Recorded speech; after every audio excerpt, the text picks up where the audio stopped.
balance Yeah, goes into that's the right debt there. service fund. Okay, standing back So there in the talking. planning estimates, we Looks like his twin brother. Yeah, it looks like his twin brother, isn't he? The guy sitting there talking to the tall guy. That's what they had. On the right-hand side of the tall but guy. they took a lot less. What about him? So He looks like, just like there's less Strelchak. going into He's debt twins. service fund, but Yeah. the interest rates were so much lower. Didn't you see him from the front? All right, good evening, everyone, and welcome to the Sewer Utility District Commission meeting for Tuesday, April 10th. Let's have a roll call. Commissioner Strelchak, Here? Commissioner Bushy, Here. Commissioner Meyer, Here. Commissioner Worth, Here. Commissioner Garrell, Here. Commissioner Hawkins, Commissioner Schneider, Here. Commissioner Nerbin, Here. Commissioner Abendra. Here, everyone is here. First item is approval of the minutes from March 6th and March 13th. Move approval? Second. Motion and a second to approve. Is there any discussion? All in favor, say aye. Aye. Any opposed? Minutes are approved. We have resolutions. Resolution 3524, awarding the sale of $19,400,000 in general obligation sewage system improvement bonds, Series 2018A, providing the form of the bonds and levying a tax in connection therewith.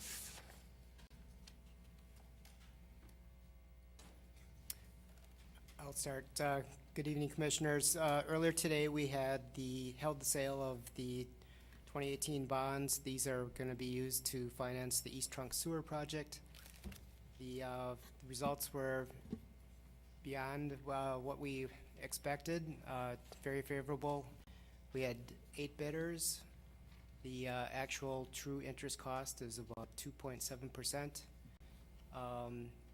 Over the life of the issue, the actual sale was going to be over $500,000 less than originally predicted a month ago.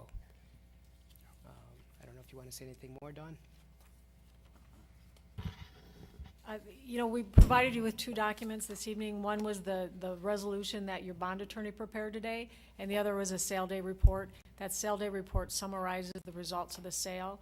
It lists the 8 bidders that we received. Baird out of Milwaukee was the winning bid. As noted, there's a lot of underwriters that are participating with them and actually purchasing the bonds, so there was more than 8 underwriters were interested in purchasing this debt issue. Note 2 then on the summary page is the difference between our high and our low bid, which we find value in the competitive process is $260,000. So that's a big spread between high and low. So we've included in this report the difference between the initial sizing of after we downsized due to the reduction in the bids on the sewer project and the planning estimate for that. And the actual sale came in about $530,000 less than we were estimating when we took it to the market and submitted the report out last week. Also included in here is a copy of the rating report. We had this issue rated by Standard & Poor's. They provided you with a AA rating, so please take the time to read that if you haven't. It talks about the credit quality of the city and the types of things that can help that rating go up or the things that could cause it to go down. And your rating is like your individual credit score. It correlates directly to the interest rates that you receive when you issue debt.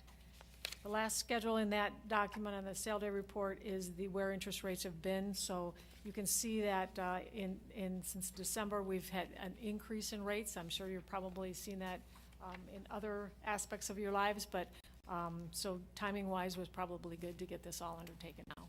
So any questions? We're here to answer. Anybody have any questions? We need a motion for resolution 3524. Move approval. Second. Motion and a second to approve. Call the roll. Since we're borrowing $19 million. Commissioner Strelchak, Aye. Commissioner Bushy, Aye. Commissioner Meyer, Aye. Commissioner Worth, Aye. Commissioner Garrell, Aye. Commissioner Hawkins, Aye. Commissioner Schneider, Aye. Commissioner Nerbin, Aye. Commissioner Abendra. Aye. That's 9-0, and that is adopted. The next one is Resolution 3525, a resolution to award the contract for construction of the East Trunk Sewer Project to Minger Construction Companies of Jordan, Minnesota, in the amount of $14,840,114. Move approval. Second. Motion and a second to approve. Are there any questions or discussion? Quite a bit lower than what was estimated, so another good deal for the city. Call the roll. Commissioner Bushy? Aye. Commissioner Meyer? Aye. Commissioner Worth? Aye. Commissioner Gill? Aye. Commissioner Hawkins? Aye. Commissioner Schneider? Aye. Commissioner Nervin? Aye. Commissioner Strelchuk? Aye. Commissioner Evandro? Aye. 9-0, and that is adopted.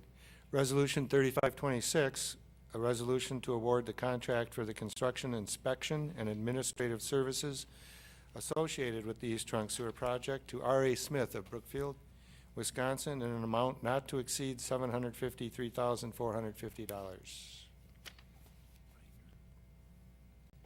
Construction management and inspection. Move approval. Thank you. Second. Motion and a second to approve. Are there any discussion or questions?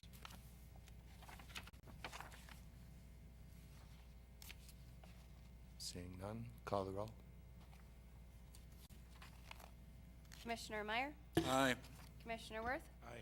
Commissioner Gill? Aye. Commissioner Hawkins? Aye. Commissioner Schneider? Aye. Commissioner Nervin? Aye. Commissioner Strelchuk? Aye. Commissioner Bushy? Aye. Commissioner Evandro? Aye. 9-0, and that is adopted.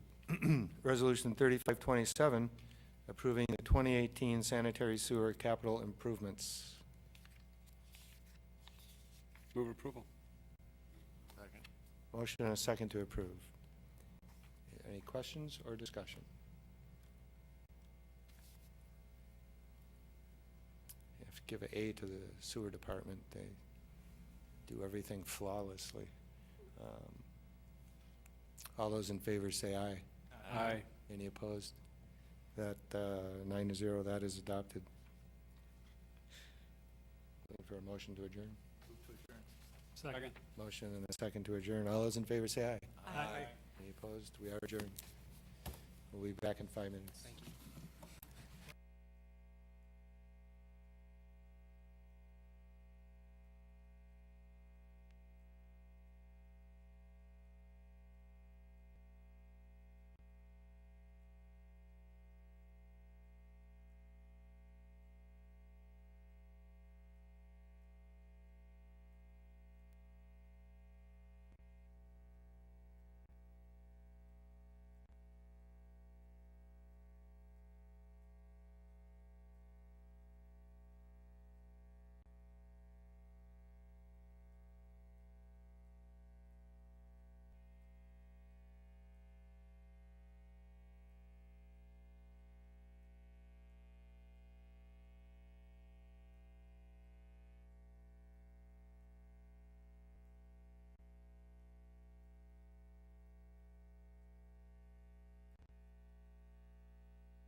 Yes, we will. Good evening, everyone. Welcome to Christine Nuremberg Hall and the Common Council meeting for Tuesday, April 10th. Please join me in the Pledge of Allegiance.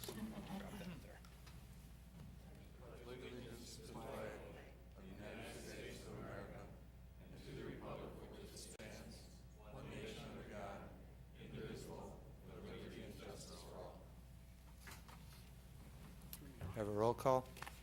Alderman Strelchak, Here. Alderman Bushy. Here. Alderman Meyer, Here. Alderman Worth. Alderman Garrell. Here. Alderman Hawkins. Alderman Schneider. Here. Alderman Nurbin. Here. Mayor Abendroth. Here. We have a quorum.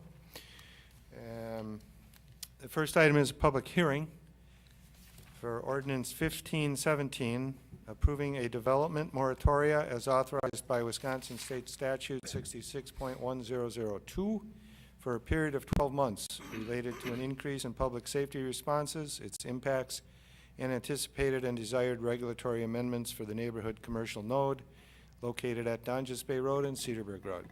The moratoria study area includes all West Donges Bay Road properties, specifically including 4815 to 5616 West Donges Bay Road, starting immediately east of the Ozark County Urban Trail, through to the properties on West Donges Bay Road, immediately west of the Milwaukee River, and includes all Cedarburg Road properties, specifically including 10208 to 10518 Cedarburg Road and 10402 Burning Bush Lane. This was recommended by the Planning Commission in March, and the first reading was at the Common Council in March. Move to go into public hearing? Second. Motion and second to go into public hearing. All those in favor say aye. Aye. Any opposed? We are now in public hearing. We have one person who actually registered to speak here tonight, Brian Schneider. Thank you. I come to you today not only as a resident of District 6, but as a newly elected official that residents are already turning to for answers for their questions. We hope that this moratorium that the city wants to enact is truly for the protection of the residents in the area due to the increase in the crime. However, in the past, transparency has not always been in the city's top priority, and we hope that they will be forthcoming with their intent during this study. Questions that my residents have asked me to ask tonight include, my property is listed on the map as being non-conforming. What does that mean? Is it non-conforming now, or will it be non-conforming later to be as it gets rezoned? Another question they asked, if the moratorium is enacted for a year and possibly longer with a 6-month extension, will the city at least require the new Alpine Village owners to clean up the site? They are saying now that they have been looking at that site for 5 years and it's been a terrible eyesore.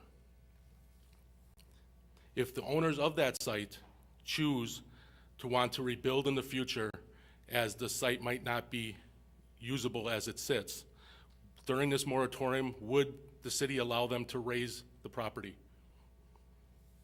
Another resident asked, does this have anything to do with the proposed mass transit that the city is promoting to come into Mequon? Does the city intend to create a new TIF district and have yet another town center located there? Another question that I was asked, how does having this moratorium help combat the crime as the current businesses will be operating as they do already during this year? Doesn't the city have the right to limit the businesses already in that area? Those were the questions presented to me by my residents as a neighbor and as someone that they're looking to as their newly elected official.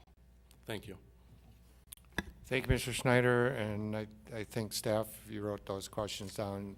When we get to that item on the agenda, they can probably answer all those questions for you. Is there anyone else who wishes to address the council on this issue? Move to close. Second. Motion second to close public hearing. All those in favor say aye. Aye. Any opposed? Public hearing is now closed. The next item is personal appearances and public comments. Citizens wishing to address the council on any item that is not on our agenda tonight may do so at this time. We do have one person that registered, Brian Schneider.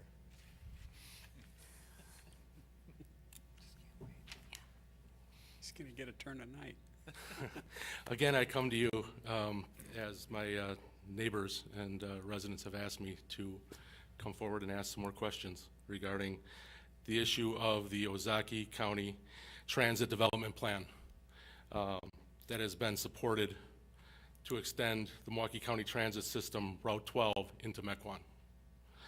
The residents that I have spoken to that reside along Cedarburg Road, which is part of one of the proposed routes of that would come into Mequon, are strongly against it.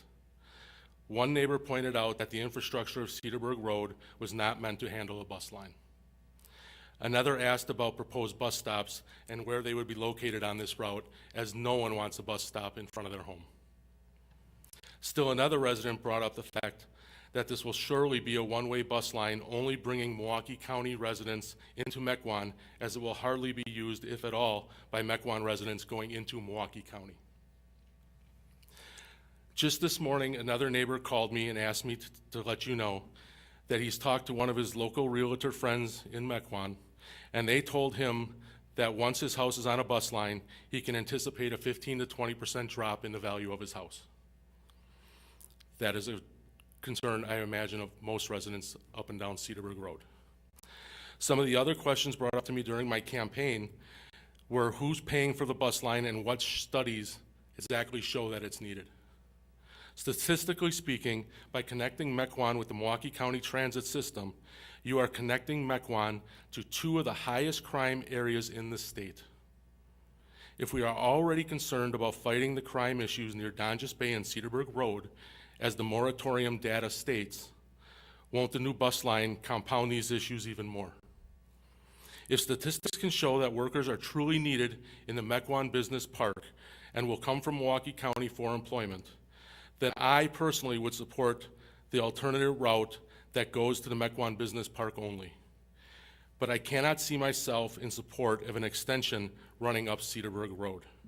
Lastly, does the extension of the Milwaukee County Transit System put the interests of the residents of Mequon first? Thank you.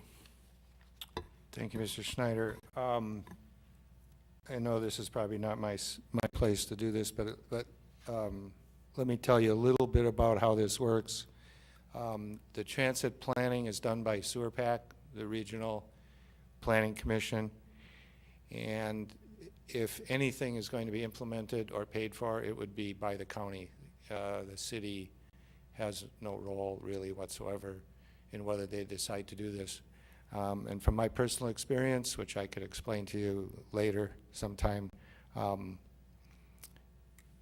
this will never happen. They will never pay for this, and it will never succeed if they try to do it.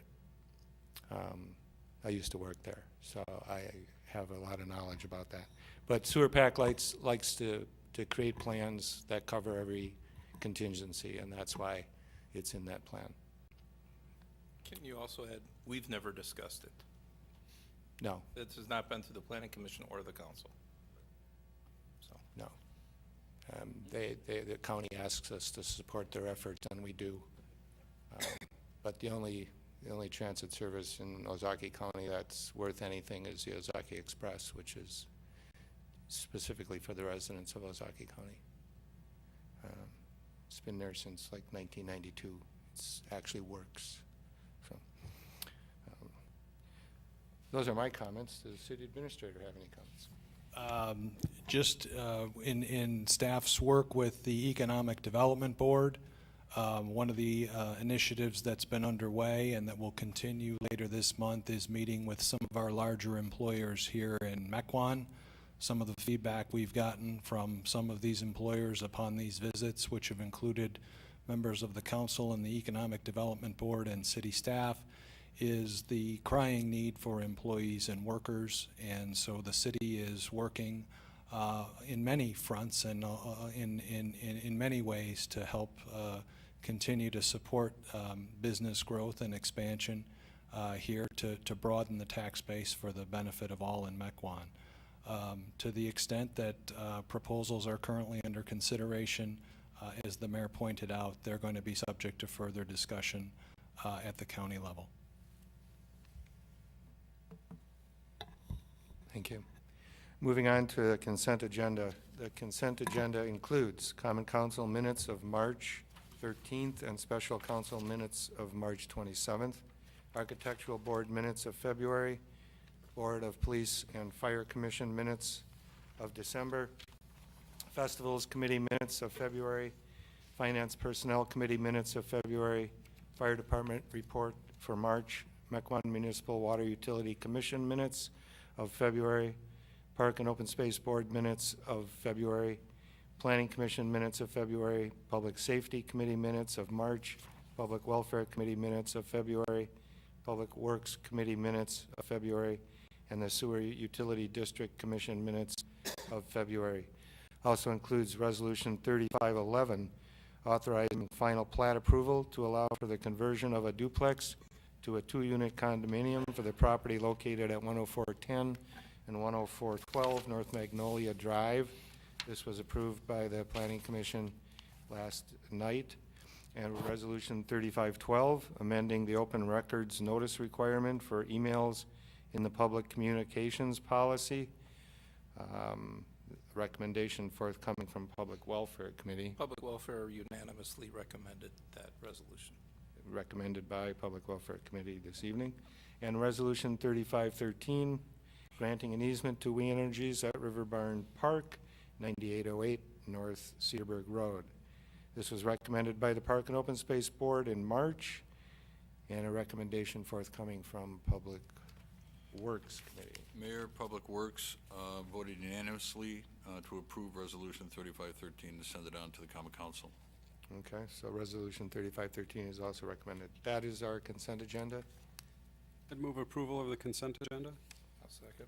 Motion and a second to approve. Is there any discussion? All those in favor say aye. Aye. Any opposed? The consent agenda is adopted. Moving on to ordinances, we have ordinance 1517, approving of development moratoria as authorized by Wisconsin State Statute 66.102 for a period of 12 months, related to an increase in public safety responses, its impacts, and anticipated and desired regulatory amendments, etc. As I just read before the public hearing, it's the longest notice I've ever seen for an ordinance. Kim, the floor is yours. Thank you. Good evening, Council. As indicated, we're seeking a development moratorium for the neighborhood commercial area of Dungeness Bay and Cedarburg Road. Essentially, what this allows the city to do is halt development and redevelopment for efforts up to 12 months, although based on our conversations in the past and at the Planning Commission level, it's expected and staff is committed to getting that done in a lesser amount of time. We're looking to evaluate the increase in the public safety calls to the area and what we expect will probably be desired and necessary rezonings, regulatory amendments, consideration of licensing and enforcement matters. Our goal is to ensure that redevelopment happens in a way that strives for the highest and best use and either maintains or increases property values to make sure that the local economy stays stable. We hope to do that by ensuring that the public health and safety issues are addressed during this time frame as well. I'll address some of the comments made by Mr. Schneider in a moment, but one of the comments that we received from the police department is an indication that they believe there's an increase in public safety calls because of the concentration of commercial uses that are open to the public either later into the evening or early morning hours or 24-hour operation, which isn't necessarily a similar circumstance that we have in other areas of the commercial districts on Port Washington Road or Mequon Road. What what we're looking to do, again, is to make sure that the redevelopment happens in a way that can maintain or increase property values. There are certainly a number of successful and responsible commercial entities in this particular neighborhood, but there are a variety of uses in this area, both commercial and residential mix. And we've been faced, in the development department, faced with a variety of inquiries for new uses and an increase, basically, in interest by the private market. And those proposals at a concept level have been very varied in their types of land use. There's also changes in ownership that we recognize are happening as well. Since we announced our interest in the moratorium, we have had property owners reach out to better understand the impacts and the effect of the moratorium during the time frame. And I've spent some time talking to those property owners. I haven't necessarily had anyone come out completely opposed to the concept. They were really just trying to be educated and understand what the city is looking to do. And in most of the cases, I've had those property owners, both commercial and residential property owners, offer to be part of the process and engage as the staff goes through this level of effort. I think if we look at some of our recent history and with planning projects where we've been proactive, when we've worked closely with property owners, we've been able to achieve some consensus on what the solution should be, and that makes a better case for us being successful. So I'm really enthusiastic and I guess appreciative of the level of interest by the property owners, because I think that will help with the time frame associated with this moratorium and allow us to get to some solutions quicker. As part of those processes, we've, like with Town Center and Central Growth, not only have we been successful from a financial and land use perspective, but we've also taken the opportunity to be successful with streamlining the process. We've been able to, with a little bit of that proactive planning effort up front, we've been able to streamline the process for property owners or developers that are interested in investing in those neighborhoods. And I would hope to see the same here. To address the questions as part of the public hearing, the definition of non-conforming uses, as noted in the map and mentioned in the analysis, means that they're non-conforming based on current zoning standards today. So that's either the structure or how the structure is being used. Enforcement of cleanup for properties that aren't meeting current code regulations regarding site maintenance or building maintenance, that can certainly be part of the process going forward.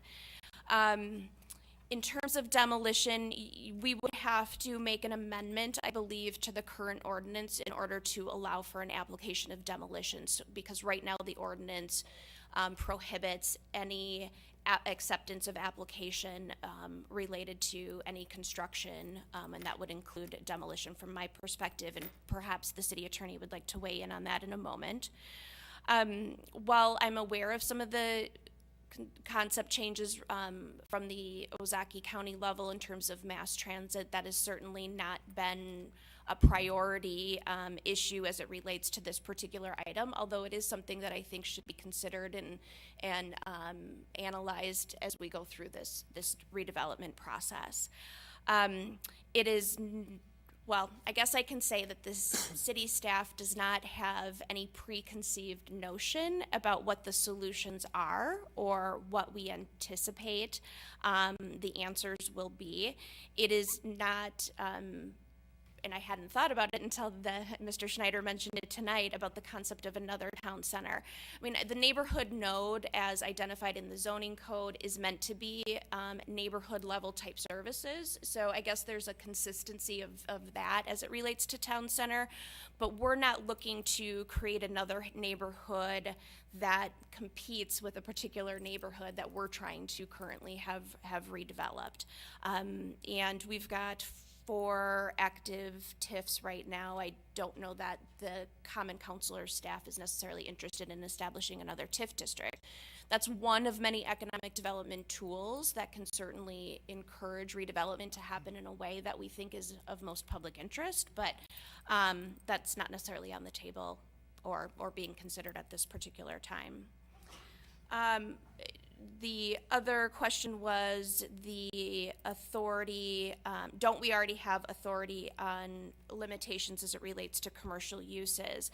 There's, I think, a dynamic that's happening at the same time that we've identified the increase in the public safety calls to this area or responses, and that's legislation on the state level that reduces the city's ability to place conditions or to deny conditional use grants.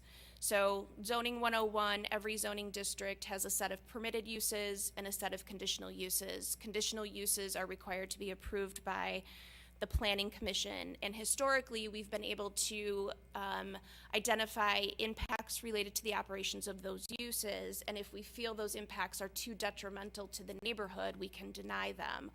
Or if the impacts can be controlled or mitigated by placing conditions on how that particular business operates, and we can get to a point of suggesting that it's harmonious, we would approve it. But the legislation at the state level has added some burden and right now some inability for us to control those operations. So until we take the opportunity to go through our zoning code and come up with new standards for conditional uses, our authority to control those uses is diminished. And I think that addresses the comments made at the public hearing. So I'm happy to address any comments that the council has. I'll just remind everyone that this was first introduced at the Public Welfare Committee meeting in February. With that support, we've forwarded a recommendation to the Planning Commission, which was addressed in March. Planning Commission approved both a resolution to enact, or our intent to enact a moratorium, as well as the ordinance. And then Common Council last month held a first reading on the ordinance and also authorized the resolution to enact the ordinance. As part of your packet, we did provide an alternative and smaller study area that was part of the public packet that was notified online. So hopefully those members of the public that are interested in this subject had the opportunity to take a look at it. It did take a number of residentially zoned properties that are conforming to their use on the south end of the study area and removed it. So I think we removed about 30 acres from the initial study area. And if you have a non-conforming property today, it's considered legal non-conforming, correct? We don't have any illegal non-conforming properties. Well, it depends on if the nonconformity occurred after the last adoption of the zoning code, which was 1994. Which means they would have had to approve that. But generally speaking, if you have a non-conforming use, it's legal non-conforming, you're allowed to have it. And if we change the zoning for that parcel, it would remain legal non-conforming. Right. What Ms. Tollison's referencing is that when we enacted the zoning code in '94, through some quirk of, I'm not sure why, because it still doesn't make any sense to me, we decided that at that point any non-conforming structures were deemed legal. So those structures, while they're not conforming, are legal, just legal, period. You are correct, though, Mayor, that anything since then that has been made non-conforming by virtue of a change in the zoning code within the city would be considered a legal non-conforming use. You continue to have those rights as long as you are consistent in that use, basically forever until you terminate that use. So. And don't expand it. However, I mean, through the process of this moratorium, we could correct some of those issues. I mean, we may be able to find language that converts those legal nonconformities to conforming uses. that'll be something we look at as well. Yeah, that's another option. Yeah. Alderman Worth. I supported this both at Public Welfare as well as at the Planning Commission, in part because the area has, I've lived around that area for 20 years.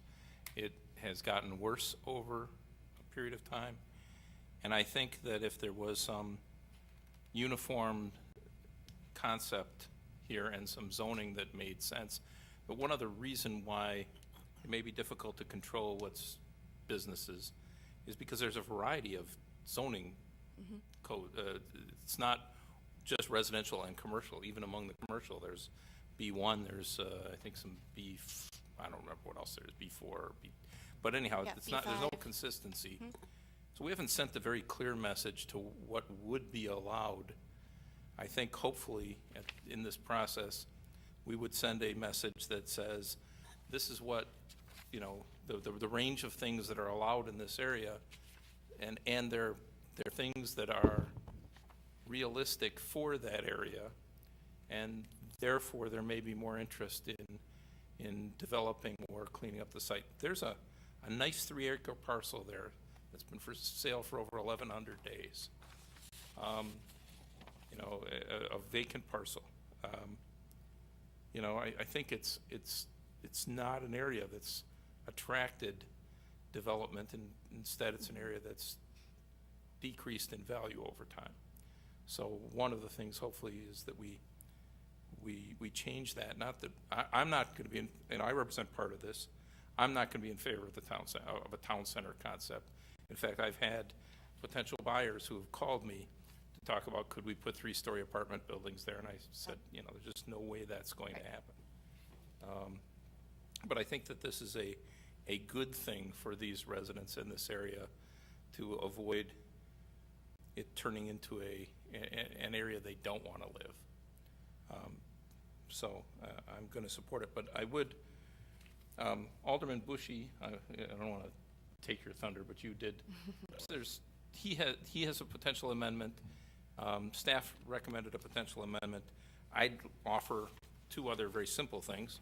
One is to clean up the word moratoria and change it to moratorium.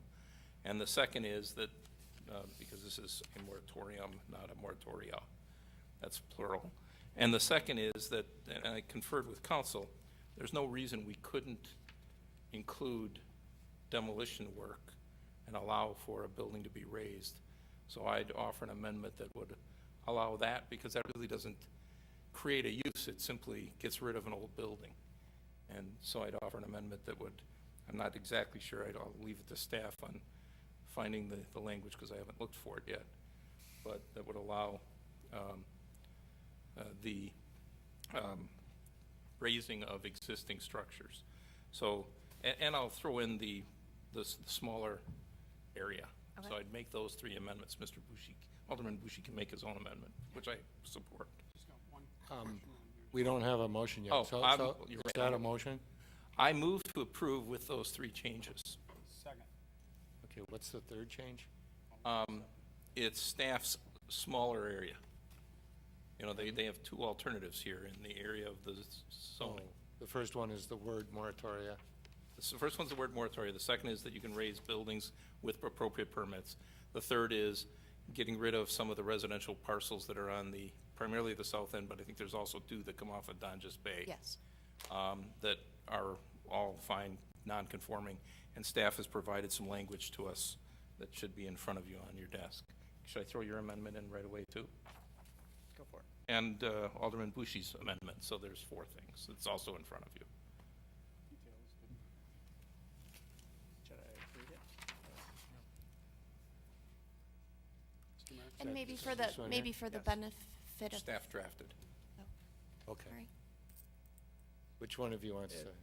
Go ahead. I'll just say I contacted him earlier with the concern about residential changes, buildings, and I appreciate that she quickly contacted those involved and came up with this item 6A that you have here for exempting development applications and building permits for existing R4 district lot that is conforming to lot size and width and contains conforming residential uses and conforming residential structures on the effective date of the moratorium or moratoria. Ordinance is exempted from the moratorium for only the following development applications and building permits that comply with the technical standards of the zoning district and all the other applicable ordinances and codes, and that is 1, expansion of an existing permitted use or accessory use, and 2, construction of an R4 permitted principal structure or accessory structure. This is to ensure that residents are able to do, people who are already conforming that can do the normal building that they would like to. And you wrote this? So, okay, so there's no disagreement, okay. So we have motion with 4 changes. And a second. Alderman Strelchak. Alderman Worth, I just have one question. With regards to raising a structure and then specific what elected Alderman brought up, as Alpine Village being one of the sites, but again, we don't want to make a policy based on one site. What I wouldn't want to see on a site is a portion of a building coming down and the rest of it not, and being an uninhabitable structure at that point. It's got to meet code. Okay. You know, I mean, we have rules about how, but if somebody wants to tear down their garage or tear down their house for whatever reason, or tear down something that's half, burned up, but they'd still have to comply with applicable ordinances in raising any structure. I just wanted to address that particular issue just to make sure. I'm still in support of this then.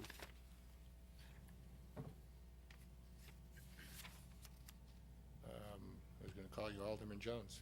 City Administrator Jones. Someday. Thank you, Mayor. Just one technical clarification, and this has to do more with our electronic agenda system. On the ordinance that's before the council tonight, this is our second reading, and the date that was originally included for the 12-month moratorium last month was March 13th.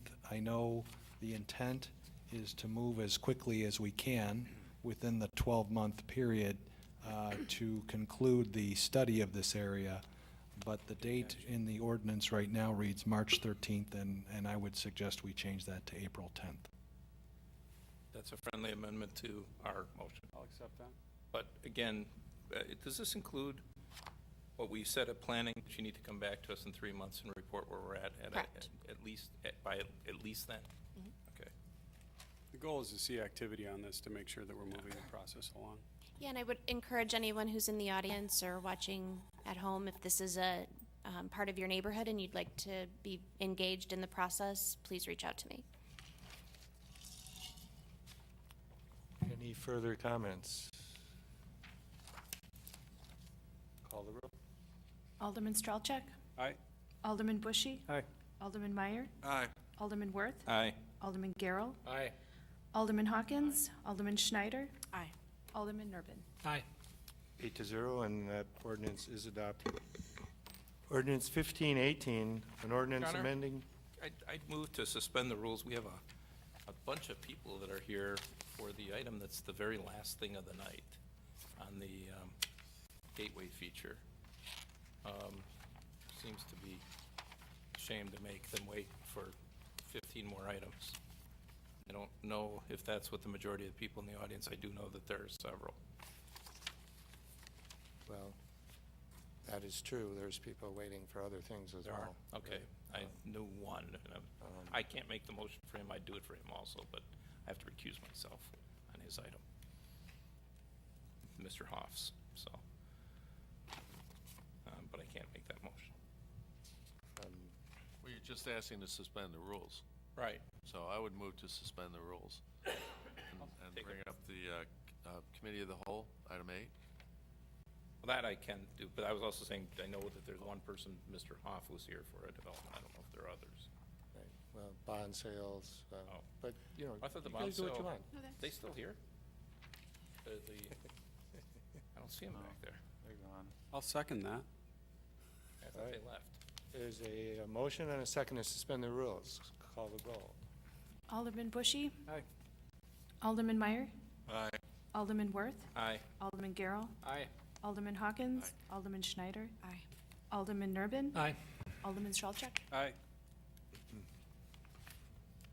8-0. Okay, and we're suspending the rules in order to take up the Committee of the Whole, item 8A, Growth Design Group presentation of concept design for the Town Center Gateway features located at the northeast corner of Mequon Road and Cedarburg Road. And I have to hold on for a second because we have to wait for the projector to work. What are the other items that people are here for? Dan, what are the other items that people are here for? I thought the bond sale, I thought they left, or I would have, because we don't have paid people out here, but I think it'd be courteous if somebody took a Mr. off also, or anything else, but most of the items we have tonight are. What item is that? That's, 7,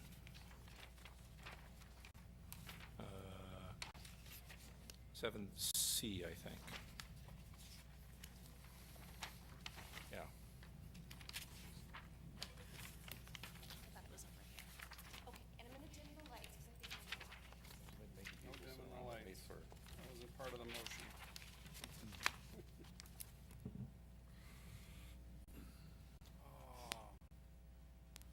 Looks good already. Better come with popcorn. I like it. We need popcorn. That's the winter view. I think I'm great on the popcorn machine.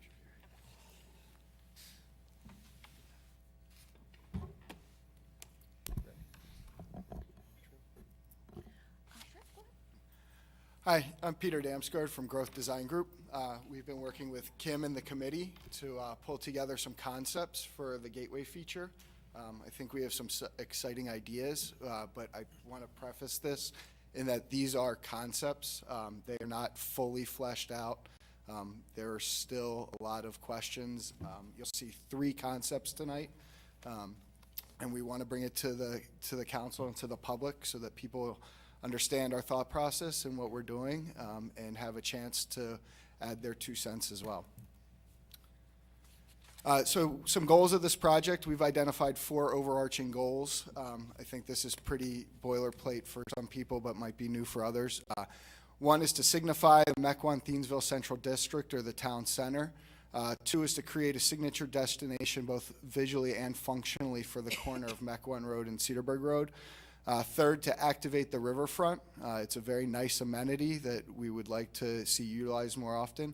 And then improve the pedestrian experience at the intersection. Very briefly, we'll talk through the current conditions. Everybody experiences the site in their own journeys to and from work and play. So we just want to get everybody's sort of mind into where we are. The first picture on the left is moving west on Mequon Road. You can see Cafe Hollander in the distance over here, and this will be our site that we're going to be working on as well. This is a view from the 2nd story of Cafe Hollander, looking to the east, getting a sense of how close the river is, and also some topography change. This is moving down into the site. It was a very beautiful day when these pictures were taken. But this picture on the right, we really want to get the sense of, if you haven't had a chance to go down to the riverfront, I would suggest that everybody does that. It's a very different experience. You lose a lot of the traffic noise. You really feel much more engaged with nature. It becomes much quieter. The picture on the left shows the existing boardwalk, riverwalk. And then just some paths, the existing community sign, which we will also address here. This is a quick site diagram of some of the challenges and opportunities that we see on this site. So just to orient you quickly, Mequon Road, Cedarburg Road, Mequon Town Square, Cafe Hollander, our site here, the River Site Shopping Center, and then the River Center Shopping Center, excuse me. So this is the site we're talking about. We're talking about grabbing people in the Mequon Town Center, moving across the street, both north and east, creating a gateway feature, activating the park, creating a new edge condition here along the street to make it more of a pedestrian-friendly space, create a visual and sound barrier as well as grabbing both vehicular traffic, pedestrian traffic, and bike traffic from the inner urban trail to the west. And, some hiking traffic on the Riverwalk, and hope that this becomes a major node for that.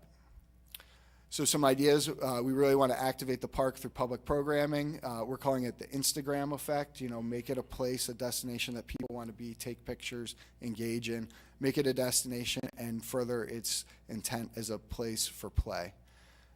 Pedestrian design, really looking at the journey across two very busy roads, slowing traffic, areas of refuge, potentially painting crosswalks, and then median artwork.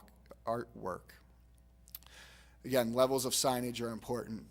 Gateway feature, secondary signage, and wayfinding signage. So some themes that we've attached that are important to, we think are important to Mequon. There's a history here, a deep, rich history that we want to engage in and respect. Mequon is also going through a great period of growth, so we want to acknowledge that and continue that trend.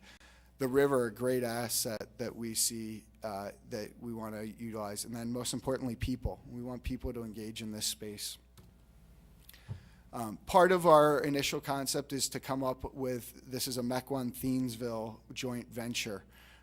This MT motif has been used for other civic organizations like the library and the school district. This is just some initial thoughts on some ways to create logos. You'll see some of the process that we've been going through.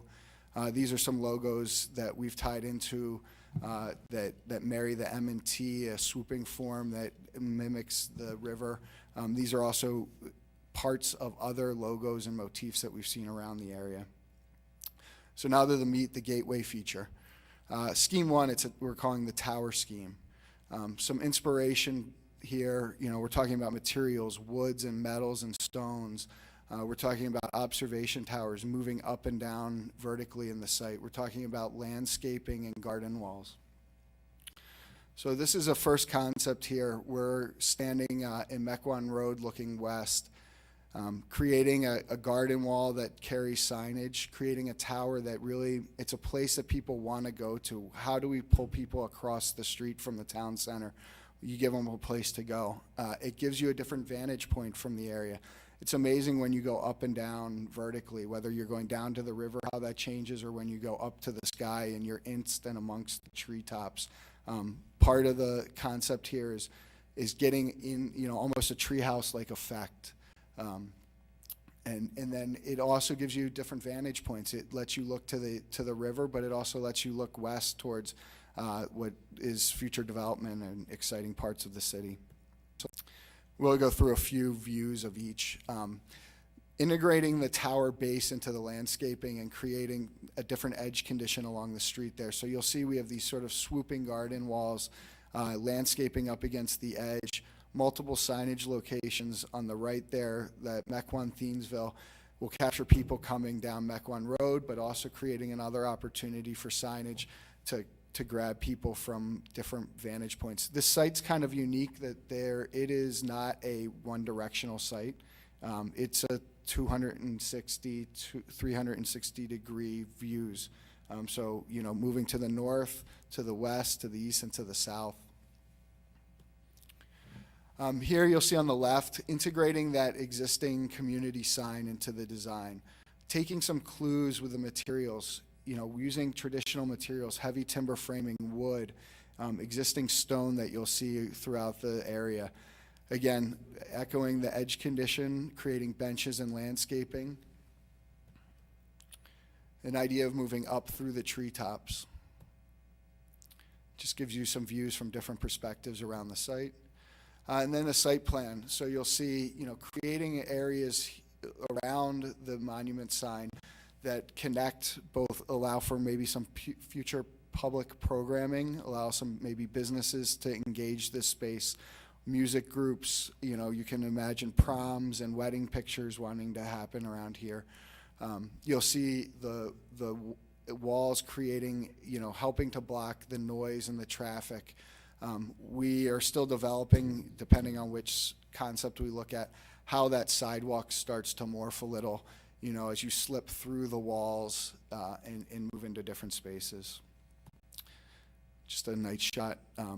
This will be seen, 24 hours a day, so the evening and night perspective are as important as the daylight perspectives. Scheme 2 is the MT archway. Again, taking some cues, some logos, some materials. You'll see sort of the traditional gable forms, lookouts, moving you into the site, drawing you deeper into the site. So this is creating a large MT logo. This might not be the exact one. That could be interchangeable with others. We wanted to show a range of logos in these designs. And then creating a pathway, a boardwalk behind. So you travel through the logo and go on a journey into the park. Again, playing with elevations and lookout and drawing you deeper into the site to get you away from the streets. Again, looking from the corner, in this scheme, you'll see the community sign on the left. That would remain as is, and we would balance it out with some landscaping and forms on the right. It's a little difficult to see in this slide, but you'll see it later on. Sort of affectionately calling it the rock pile, but a place for benches, for kids to climb, for people to interact with as you experience this. As you move through the site, we want to draw you deeper in to the site, get you away from the street, towards nature, change different perspectives that you wouldn't necessarily see in other places and views. Just another view here. This is hearkening some of the traditional forms, you know, the MT being a little more contemporary, hearkening to some of the development and some of the more modern or contemporary aesthetics of Cafe Hollander and some of those collectivo areas, but then also respecting some of the traditional gabled forms, the barns, the agricultural feel. You can see the aerial here. Again, this is just another way to start thinking about the circulation around the corner, pulling people away, having a connecting path, you know, creating different kinds of seating areas, whether you want to look out or whether you want to wait here as, you know, family members and friends come across the street. If you ever sit at the fire pit at Collectivo, that would be essentially directly across the street from this seating area. That's a way to indicate to people that there's reason to move across the street, even though the journey might be a little exciting. The lighting, again, there are a lot of different ways to look at lighting and how this lights. The MT, we've had a lot of discussion about the materials of the MT, whether it's glowing, whether it's backlit, whether it's wood and metals. All of that is still open for discussion. We just need to start that discussion. Again, some more lighting, give you an opportunity for, you know, beautiful photo opportunities. Something you want to be in this space 24 hours a day. Safety also, lighting creates safety. And then the third scheme is the circle or the ring. This kind of marries the two other concepts together a little. You'll see similar materials, using traditional materials in a more contemporary form here, talking about moving vertically up and down, as well as going on a journey. So here we're looking at the corner, the MT logo, also having the signage of the Mequon Thiensville spelled out. So it's very clear what this is. This scheme is also talking about creating areas of refuge. This is looking west on Mequon Road, and we can play with the density of the slats of the wood to help shield some of that noise and perceived security from the street. In this scheme, we're opening it up here. We're looking due east now from Cafe Hollander. We're in the middle of the road, but that's just a view. But opening up the slats and opening up the form to invite people to move across the street to activate that park. And then creating sort of a new space, a new quote-unquote interior space. This is an area inside that will feel very protected based on how we've set up the walls. It'll give people a place to play with small children where they can feel a little more protected. It gives the community an opportunity to program this space. It gives the businesses opportunity to have customers linger longer in the area. Maybe you've gotten one cup of coffee, you go over here, maybe you get a second cup of coffee on your way out. You'll see here too, we're talking about multiple levels. We're talking about this ring at the street grade that you'll see in a minute, cantilevers over the grade change, but also has a second story to it that gives you some of those views that you get out of the tower concept. This is looking south, sort of from the river. So you see that there's a lookout here in nature, and again, getting up into that tree line, getting different views, touching the park delicately with the structure. You know, this is just a series of piers. We can work around existing trees. We can bring a tree up through the boardwalk if we want to preserve that. Looking towards the river, creating benches for areas of refuge and moments of reflection. And then again at the night. So those are the three schemes. We'll come back to this slide if there's a discussion period. But I quickly want to talk about some ancillary features that we've also would incorporate into this project, particularly crosswalk designs. Inexpensive and effective ways to make the crosswalk journey more friendly, to get cars to pause, painting and lighting. It will do a lot. It'll create a place where people want to be. It'll give cars a pause, and it really doesn't cost much at all. Median artwork, particularly I want to draw your attention to the bottom middle. Having, you know, silhouettes of people in the medians, again, as a device to help slow traffic, to let people know that there are people here. In addition to other median artwork, it's an opportunity for secondary signage, wayfinding signage. Bike trail connections. This is more of a gesture at this point than it would be a real connection to the bike trail. But at least having something at the interurban trail there that lets you know that there's some more activity happening to the east and to the west. Public art programs. You know, there are a lot of ways, and we can talk about this more in depth, but there are a lot of ways to engage public art into this gateway feature. You know, we have blank walls, we have the back of wood slats, we have plinths that we can engage the community, artists, students, etc., to add their 2 cents. Donor recognition walls. Being a public-private partnership, we want to make sure that, you know, there's a legacy here and there's a way to artfully include those into the design concepts. And that concludes it.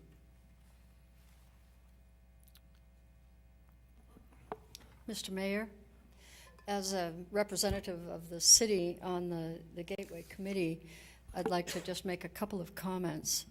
The committee saw these three concepts, and we see elements in each one that we think are beautiful and could be used. Not any one of these have we embraced in their totality. We're looking for feedback on elements that you might find useful in our discussion with growth design going forward.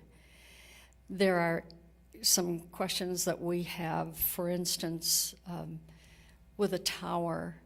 The tower may be very interesting for those who have the physical capability of going up and down in the tower.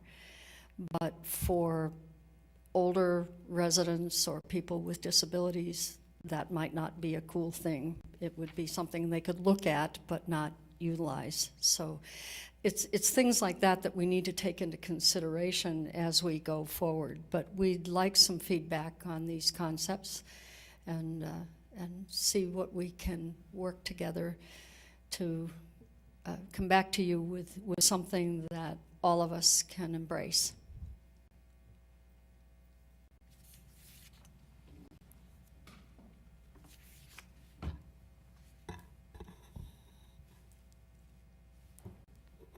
So you're looking for comments from us at this point?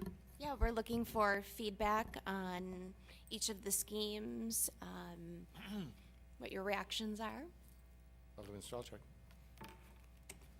It's not very often I get to go first. I'd like to just commend staff and the committee for all the hard work that they've done on this. I think you've done, an exceptional job of bringing something constructive for conversation to the committee of the whole meeting. as somebody in marketing, I guess one of the things that I would just say is, be cautious to not overbrand on this. You're really pushing hard to get a big MT, light up the big MT, and where I feel you're falling short with actually each and every design is the architecture behind that logo. Example number one, you've got a really great tower. I have questions about that. I like the hardscaping. I think I'll just go through each item. Design one, I like the undulating walls of the gardens. I thought you did a fabulous job with that. I thought it played well into easing the eye from the city street, and then it created a really nice barrier that would be maintainable for the city, that would look good for years to come, and also created a safe area behind that barrier for residents and pedestrians to go. I think you also had the most hardscaping in that one, and I really liked the fact that you had hardscaping. Where I felt you fell short on all three designs was the hardscaping from your design feature on the riverside. You have people using your design feature, but you don't have just a simple pathway down where they could sit on benches and just watch the river, interact, maybe a place for a small band to play, have a small group gather at one of our festivals. I mean, I see this as being a useful space. I'm on the fence on the tower. I think it's cool in some senses that, it is a nice feature. I'd question the residents on the other side of the river looking at that as their sunset, and I don't know that the interactivity, I think you're going to have a tendency of a kid to want to run across the street to go climb on that tower and maybe be unsupervised. Just, a little caution on that. Design two, I feel the logo competes with your architecture completely. The big MT is just huge and obtrusive in the front, and then where you were on that arched walkway, you didn't span out to give people like an open area to view the river and to gather and to congregate. So they had to walk through this big thing that kind of blocked your vision from the river, which is what you're trying to enhance. You're trying to get them to go through it, but they should also be able to see it from the other side. Design three I felt was the best. I like the circular motion. Again, put the money into the architecture, anything that we can do in that one, the street, the hardscaping down near the river, improve on that as much as we can. My vision is like, you could sit down there via Wi-Fi, take a laptop, you could just kind of work. You'd be blocked by this structure from the street noise with the piece of the river. You'd be peacefully using the area. It'd be a soft use on it. You could have food, eat your meal over there. And enjoy the afternoon, maybe get a little bit of work done too in the process. The big thing that I'd do, as we're looking at these features, whatever you do, just create something that's timeless. Again, back to the branding. You want to create a logo for the city. In your thing, the second row, far right one was the best. Just, my little 2 bits on that one. And if you wanted to incorporate it into the sign like you did on design one, but I don't know that I'd make it 6 feet high. I mean, you're branding 2 communities. We had a branding committee. We struggled with what the brand of the city meant.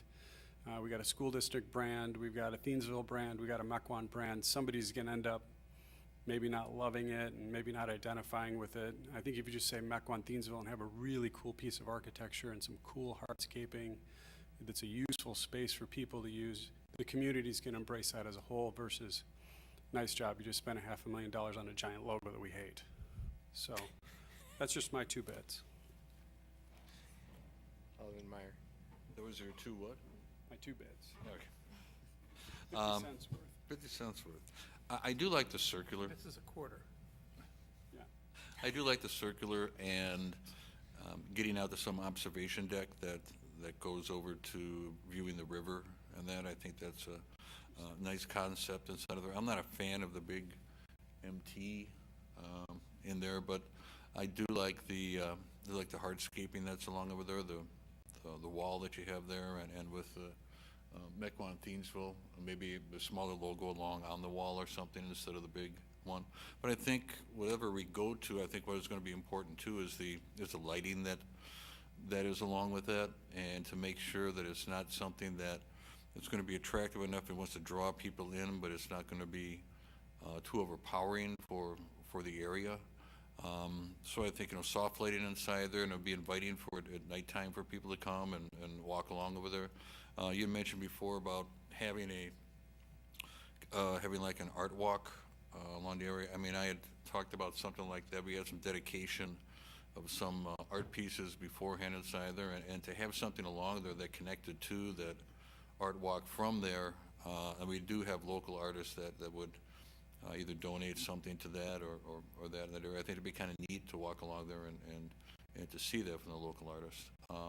All in all, I'm not while I like the tower, I'm not a real big in favor of it, just like Connie had said. There are some disadvantages to it, but I do like the idea of being able to have an observation area that they can take a look at the river, because that's the main thing that we want to provide for that. Those are my comments on it. Alderman North. Well, I'll be a contrarian. I kind of think the MT is kind of cool, but, I think it's kind of a statement thing that somebody'd remember.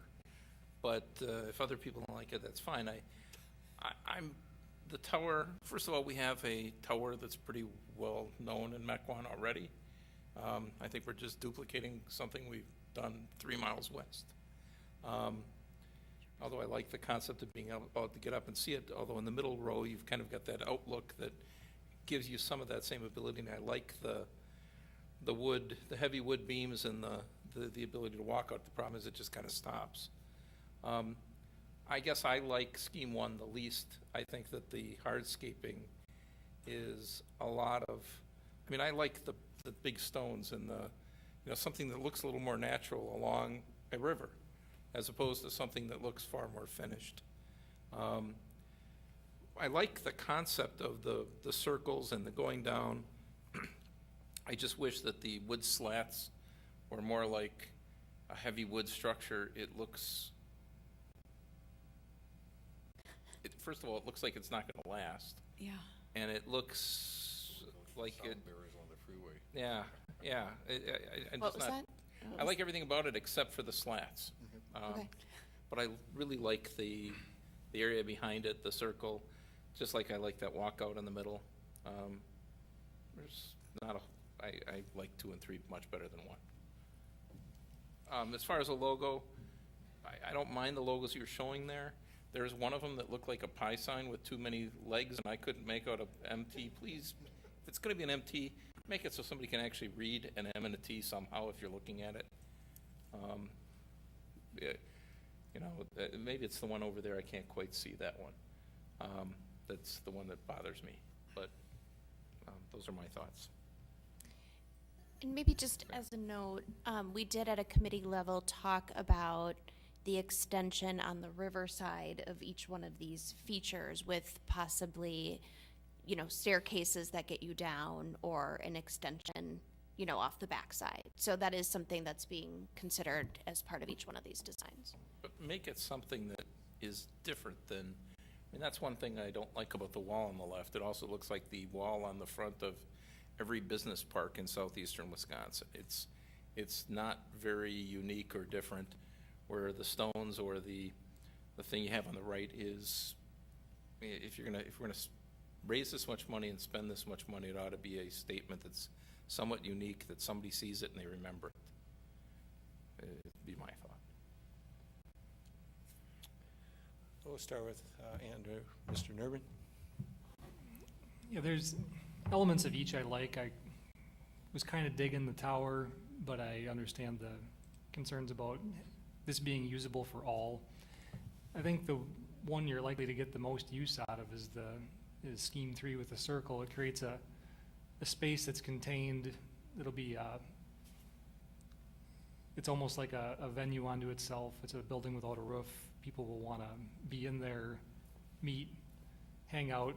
It'd be conducive to having programming inside of there. I do think we ought to connect this a little more to the river if we can, which is consistent with other comments. I think we ought to have some sort of logo, but I do agree it should be readable. And MT, whatever format this takes, I know we don't want to overbrand, but we are kind of coming up with a brand in this. We may as well make a statement with it if we're gonna do it.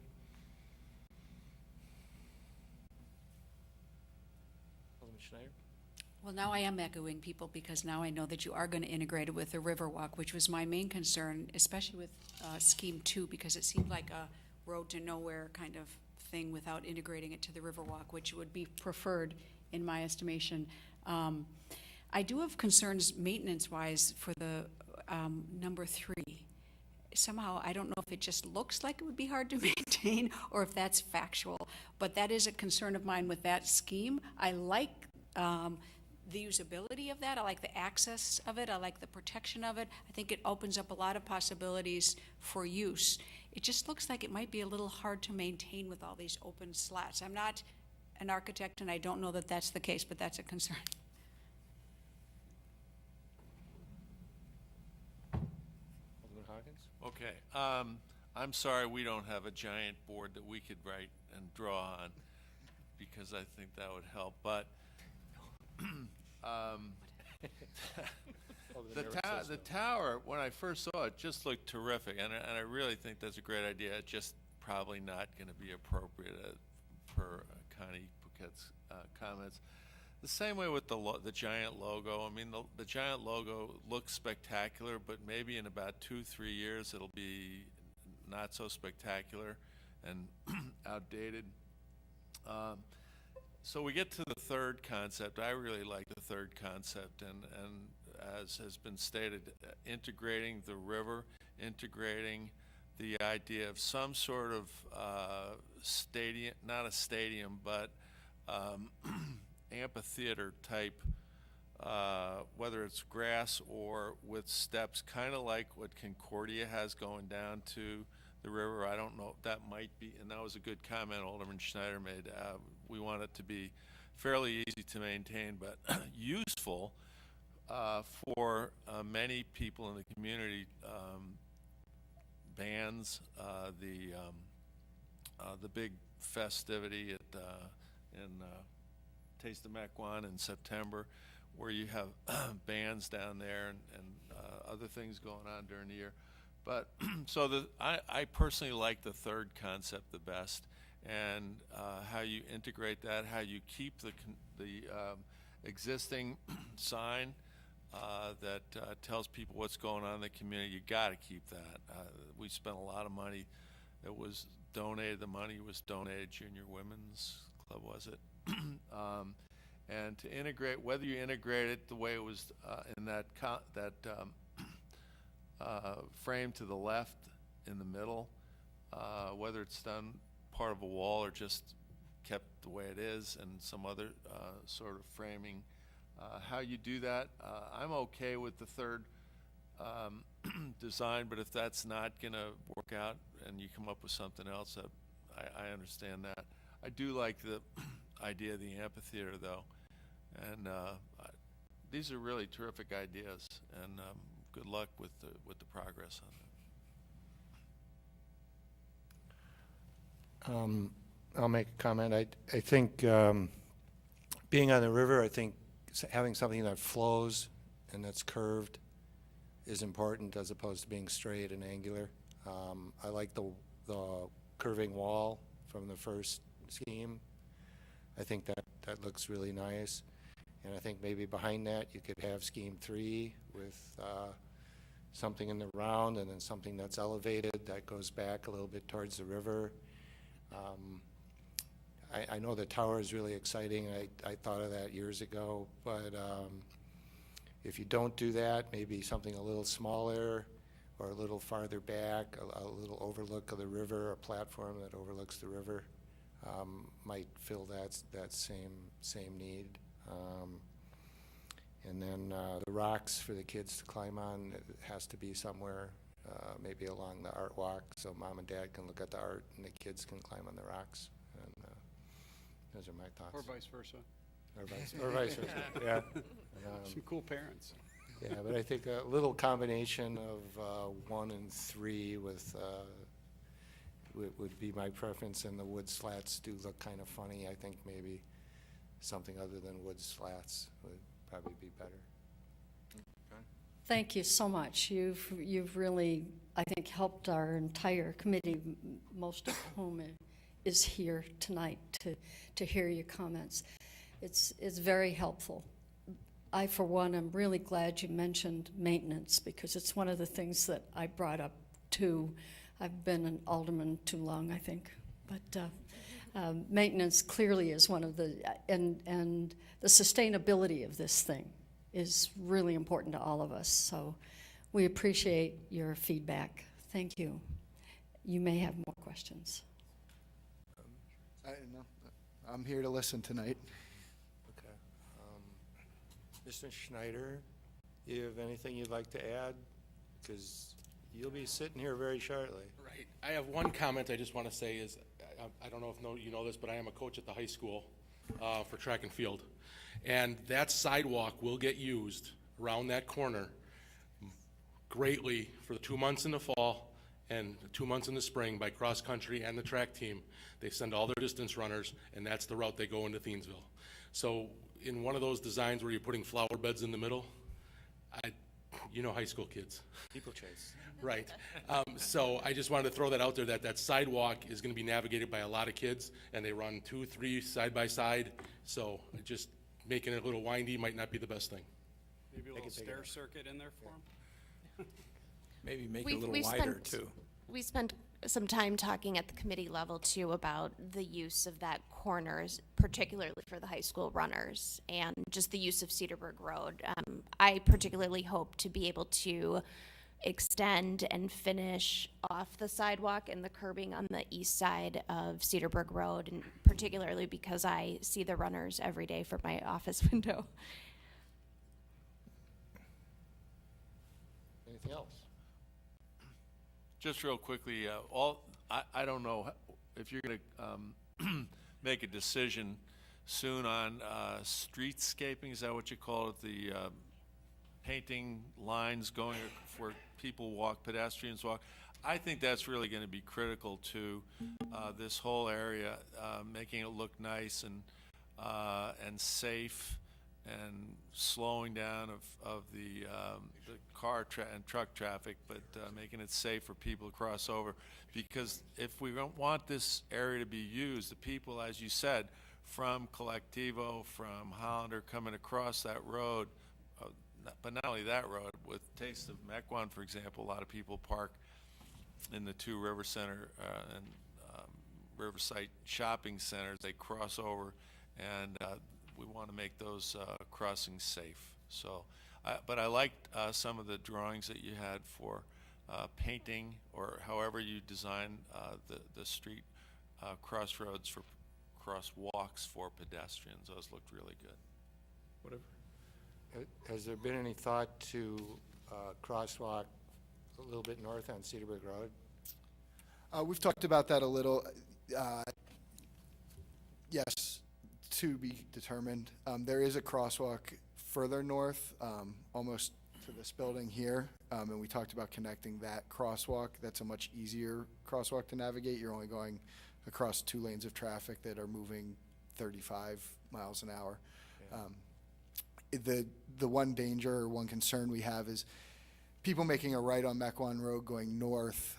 You want the pedestrians crossing the street to be visible before they make that right-hand turn, so that as they come around the corner.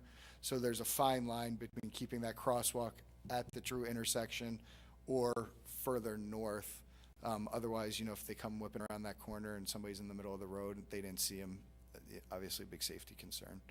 I think the city crossing here, I mean, even just coming into council, I mean, I had a white SUV yield to me today, but usually I stand out there for a good few minutes as cars just whip by.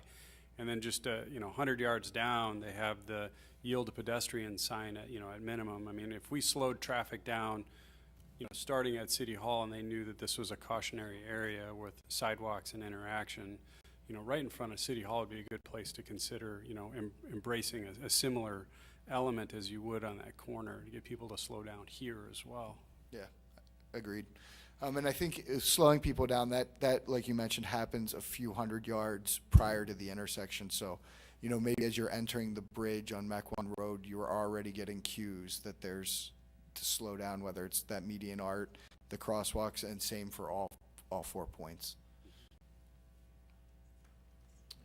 Mr. Friedland, looks like you want to say something. Evening. Yeah, just a couple of things that I'd like to comment on these. Besides the crossing, that crossing there at Cedarburg and Mequon Road is dangerous. Anyway, besides that, there was some discussion about the logo. What I didn't see up there, and I'm sure there might be others that you've considered, is why don't we incorporate the 2 existing ones? Thiensville has its bell tower from the old firehouse. Why don't you make that the T? And our lowercase m, the building under it, for the Mequon. Is something to consider. And that gives you a little bit of history as well as what we currently have that people would be more able to recognize. Like a number of the aldermen have said, there's good things about these 3 examples that you've got up here, the tower and everything like that. The heavy construction, take that and put it into the spiral on number 3. No slats, but have a good heavy wood beam type fence and everything like that. It's child proof. You don't want them falling through the slats or bars or whatever you're going to put on across it. But in the construction of that spiral, don't have the entire spiral on a upward or downward slant, depending on which way you're going. Make a few steps, if you will, of flat spots in there where people can stop, especially with a wheelchair, especially and a manually operated one, where they can stop and look in a particular direction or something like that, and then have a larger flat spot at the top for the same reason. That also helps with a rest point to get up and then back down.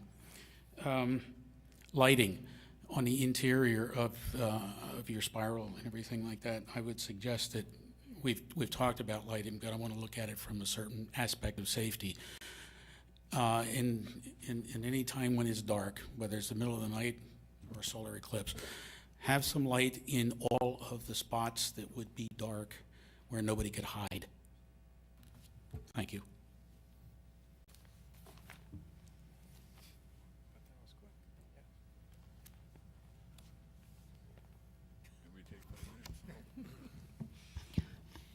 Oh, you're the Are chair there- now. So I'm the chair now.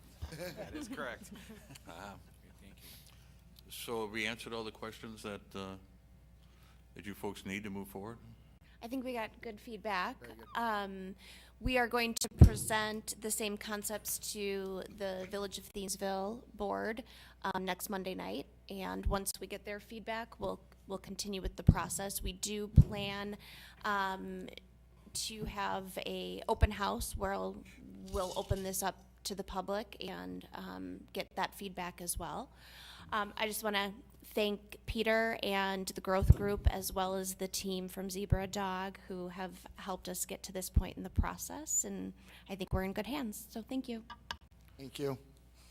I too want to thank everybody and also the committee's hard work that everybody's been doing, and thank you for all that. We did have a request to suspend the rules and take up. Mr. Chair, I think you want to reconvene as Common Council first. Reconvene as the Common Council. We did have a request to take up Resolution 3516. That's item C, so it would need a motion to suspend the rules. So moved. Second. A motion and a second. All in favor of suspended rules to take up Resolution 3516? I need to recuse myself, Your Honor. Take up Resolution 3516 at this time. Please say aye. Aye. Aye. Opposed? We're now taking up Resolution 3516, and I turn it back over to the mayor. Hold on. Yeah, turn the lights back on? Yeah, that would be great. Yeah, I'm sorry, I blew my whole thing. I think Kristen's getting them for us. Oh, Brian. Popcorn.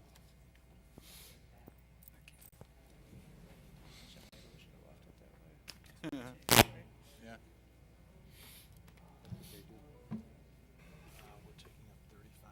Looks like you're taking a selfie of yourself. Yeah. Selfie self. You did? I'll try when this item is done. Sorry. Okay, so we're at Resolution 3516, Just gotta hit the button. extension to the contract? Yes. I believe so. Okay. Right. Do we have a motion? Not yet. Look for motion to approve. I'll second it, but would also like to comment that Finance and Personnel did recommend this to the Common Council today, but we also did request that in the contract, they had two 60-day extensions, that be reduced to one. The reason to reduce the two 60-day extensions to one is just so that in fiscal year 2018, we'd have the opportunity to know what was going on with this parcel. Right, so if nothing happens, it'll be done by the end of the year. Right? Yes. Right. Of course, we hope that's not the case. So would you accept that as a? Amendment? Yep. Any further discussion? All those in favor say aye. Aye. Any opposed? Resolution 3516 is adopted.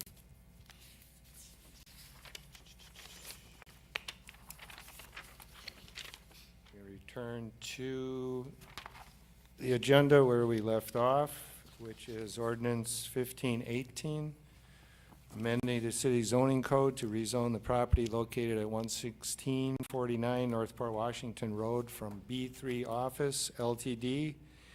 and PUD to R6 Suburban Residential Attached.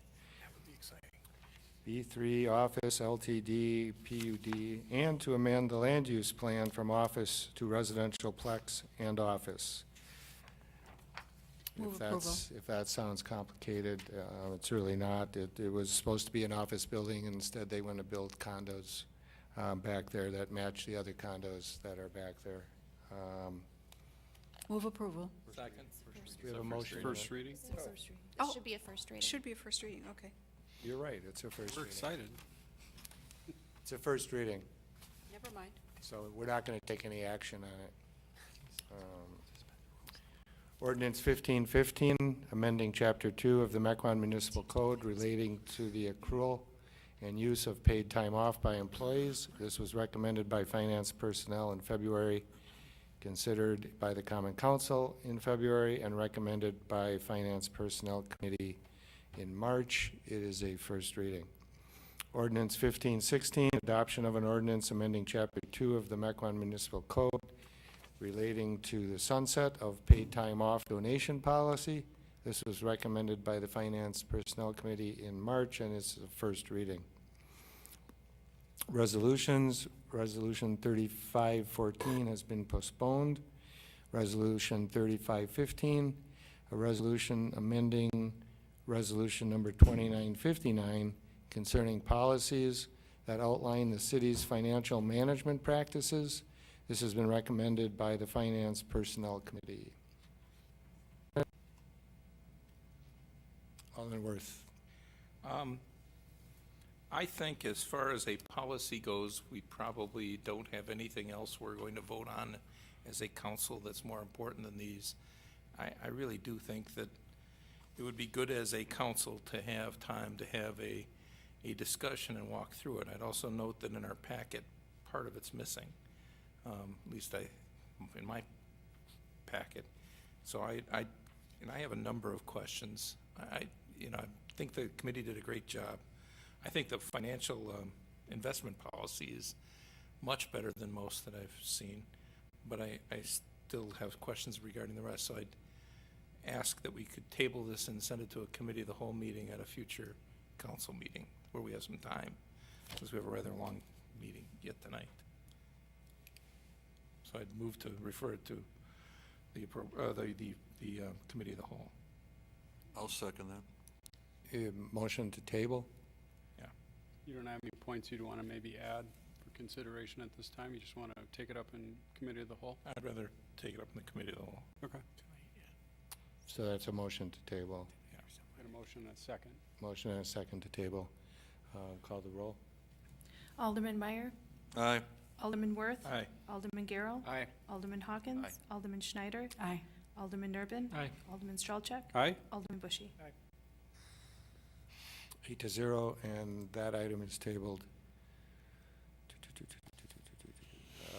Resolution 3516, we already did. Resolution 3517, denying the claim of Errol and Cynthia Rapkin for stormwater damage to their property located at 8703 West Daventry Road, Mequon. This resolution was recommended by the Finance Personnel Committee this evening. I'd move approval to deny. Move Second. approval of the resolution. Of to the deny. resolution to deny, yes. A second? Motion and a second. Is there any discussion? All those in favor say aye. Aye. Any opposed? Resolution is adopted. Resolution 3518, a resolution authorizing receipt of infrastructure improvements and execution of a dedication agreement with Boys of Summer Select Baseball Academy for dugout and scoreboard improvements at Lemke Park. This was recommended by the Park and Open Space Board and by the Finance Personnel Committee this evening. Move approval. Second. Motion and a second to approve. Any discussion? Alderworth. I would just like to say thank you to the donors. I think whenever somebody's stepping forward and is going to spend money and put something in our community, they deserve a pat on the back. And we certainly did that at committee. Alderman Strelchak. I'd like to mirror that sentiment. I mean, so many of the baseball fields in the city we could use dugouts just like these, and on rainy, cold days like we have now, you know, when practices start up and things like that. This is just a really nice feature that's being added to our parks, and to have this group step up and be willing to do this in Lemke Park. The facility over there continues to get more beautiful. It used to just be a field, and it's now a really nice park and useful park that's highly used. So my appreciation to them for stepping forward on this, and I'd like to see more like this in our parks. Alderman Schneider. I just, you know, as lovely as this donation is, I think we also have to acknowledge that these folks put a lot of time and effort into running baseball and softball for our youth. And we have other people in the community that are doing football and lacrosse and soccer. And, you know, the amount of effort they put into it is amazing, even more amazing maybe than the effort it took to raise $25,000. So really we'll thank all of those groups for all that they do for our community. Okay. Other comments? We have a motion and a second, right? Mhm. Okay, all those in favor say aye. Aye. Any opposed? Resolution 3519 is adopted. Resolution 3520, awarding a contract for HVAC preventive maintenance to JF Ahern Company. You skipped one. 3519. Oh, you're right. Thank you. Too many resolutions. Resolution 3519, awarding the reconstruction of the Mequon City Hall public parking lot to Harwood Engineering Consultants in the amount of $17,700 and authorize staff to execute contracts for surveying and geotechnical investigation not to exceed $10,000. Recommendation forthcoming from Public Works Committee. Public Works Committee took up Resolution 3519, did take the Hardwood Engineering Consultants low bid on it, and approved it unanimously. Thank you. I recommend approval. Second. Motion and a second to approve. Any discussion? Call the roll. Alderman Worth. Aye. Alderman Garrell. Aye. Alderman Hawkins. Alderman Schneider. Aye. Alderman Nurbin. Aye. Alderman Strelchak. Aye. Alderman Bushy. Aye. Alderman Meyer. Aye. 8-0, and that is adopted. Resolution 3520, resolution awarding a contract for HVAC preventive maintenance to JF Ahern Company of Milwaukee for $33,336. This was recommendation forthcoming from Public Works. Public Works Committee looked at Resolution 3520 and voted unanimously to approve. And a motion to recommend approval. We have a Second. motion and a second to approve. Is there any discussion? Call the roll. Alderman Garrell. Aye. Alderman Hawkins. Aye. Alderman Schneider. Aye. Alderman Nurbin. Aye. Alderman Stralchuk. Aye. Alderman Bushy. Aye. Alderman Meyer. Aye. Alderman Worth. Aye. 8-0, and that is adopted. Resolution 3521, awarding the 2018 construction inspections contract to Ruckert and Milky, Kapoor and Associates,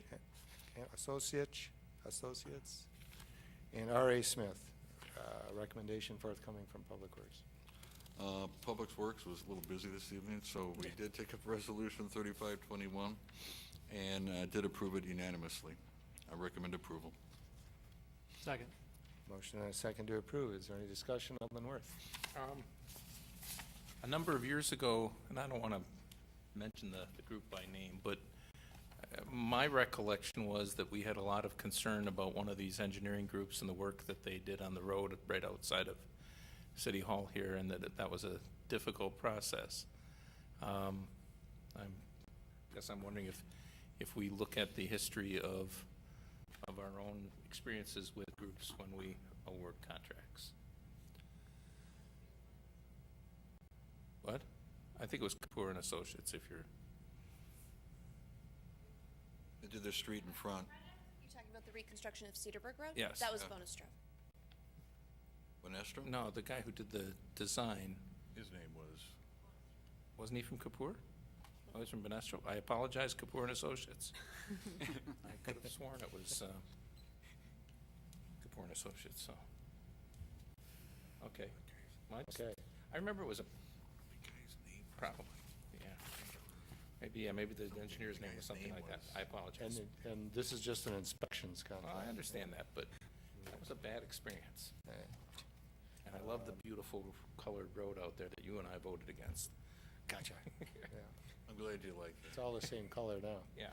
Okay. We have a motion and a second. Any discussion?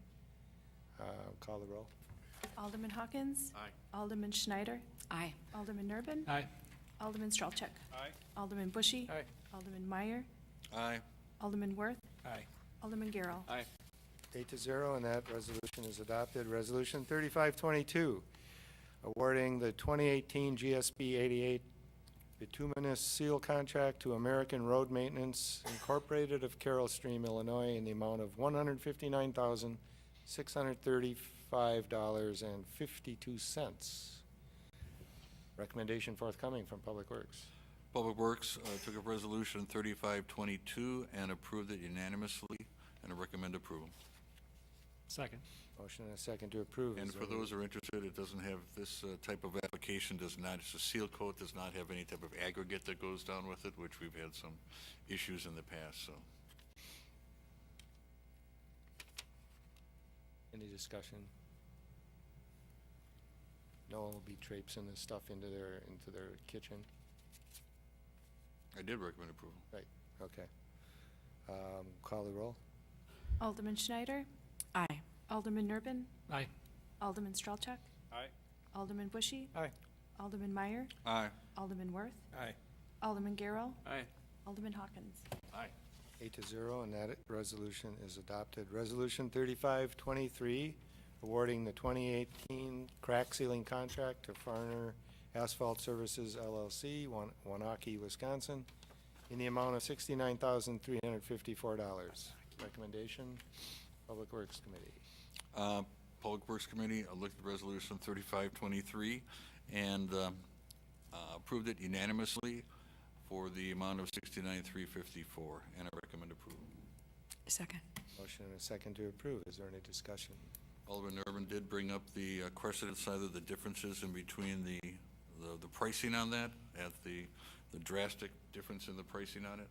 And one of the reasons that was presented to us from city staff was that they had actually, was one of the things, they thought that they were one of the asphalt services actually came out here and took a look at the roads and to see what it was actually would take to do all the work. So that's the reason why that we had that type of pricing on it. They've been here before, too, right? Yeah, and they've done other ones before for Yeah. us. Any discussion? Seeing none, call the roll. Alderman Nerben. Aye. Alderman Stralchuk. Aye. Alderman Bushy. Aye. Alderman Meyer. Aye. Alderman Worth. Aye. Alderman Garrell. Aye. Alderman Hawkins. Aye. Alderman Schneider. Aye. 8-0, and that resolution is adopted. Resolution 3510, authorizing an agreement governing operation of the P25 Phase 2 radio system between Ozaki County and participating users, in this case, the city of Mequon. This was recommended by the Public Safety Committee in March. Move approval. Second. Motion and a second to approve. Is there any discussion? Seeing none, call the roll. Alderman Stralcheck. Aye. Alderman Bushy. Aye. Alderman Meyer. Aye. Alderman Worth. Aye. Alderman Garrow. Aye. Alderman Hawkins. Alderman Schneider. Aye. Alderman Nerben. Aye. 8-0, and that resolution is adopted. Resolution 3524, awarding the sale of $19,400,000 in general obligation sewage system improvement bonds, Series 2018A, providing the form of the bonds and levying a tax in connection therewith. This was recommended by the Sewer Utility District this evening. Move approval. Second. Motion and a second to approve. Is there any discussion? Call the roll. Alderman Bushy. Aye. Alderman Meyer. Aye. Alderman Worth. Aye. Alderman Garrow. Aye. Alderman Hawkins. Alderman Schneider. Aye. Alderman Nerben. Aye. Alderman Stralcheck. Aye. 8-0, and that resolution is adopted. Resolution 3525, a resolution to award the contract for construction of the East Trunk Sewer Project to Minger Construction Companies of Jordan, Minnesota, in the amount of $14,840,114. This was recommended by the Sewer Utility District Commission this evening. Move approval. Second. Motion and a second to approve. Is there any discussion? Call the roll. Alderman Meyer. Aye. Alderman Worth. Aye. Alderman Garrow. Aye. Alderman Hawkins. Alderman Schneider. Aye. Alderman Nerben. Aye. Alderman Stralcheck. Aye. Alderman Bushy. Aye. 8-0, and that resolution is adopted. Resolution 3526, a resolution to award the contract for the construction, inspection, and administrative services associated with the East Trunk Sewer Project to R.A. Smith of Brookfield, Wisconsin, in an amount not to exceed $753,450. Recommended by the Sewer Utility District this evening. Move approval. Second. Motion and a second to approve. Is there any discussion? Call the roll. Alderman Worth. Aye. Alderman Garrow. Aye. Alderman Hawkins. Aye. Alderman Schneider. Aye. Alderman Nerben. Aye. Alderman Stralcheck. Aye. Alderman Bushy. Aye. Alderman Meyer. Aye. 8-0. And see how easy it is to spend $15.5 million? Okay.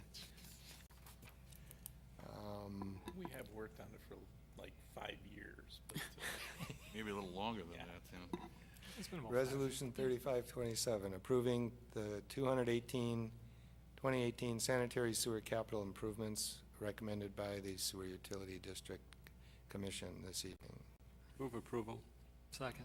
Motion and a second to approve. Is there any discussion? Call the roll. Alderman Garrow. Aye. Alderman Hawkins. Aye. Alderman Schneider. Aye. Alderman Nerben. Aye. Alderman Stralcheck. Aye. Alderman Bushy. Aye. Alderman Meyer. Aye. Alderman Worth. Aye. 8-0, and that resolution is adopted. We already did item 8. We have no specified unfinished business, no petitions, memorials, remonstrances, or communications, no specified miscellaneous new business. Move to adjourn. Second. Motion second to adjourn. Third. All those in favor say aye. Aye. Any opposed? We are adjourned. Thank you Somebody all. bring us a remonstrance someday.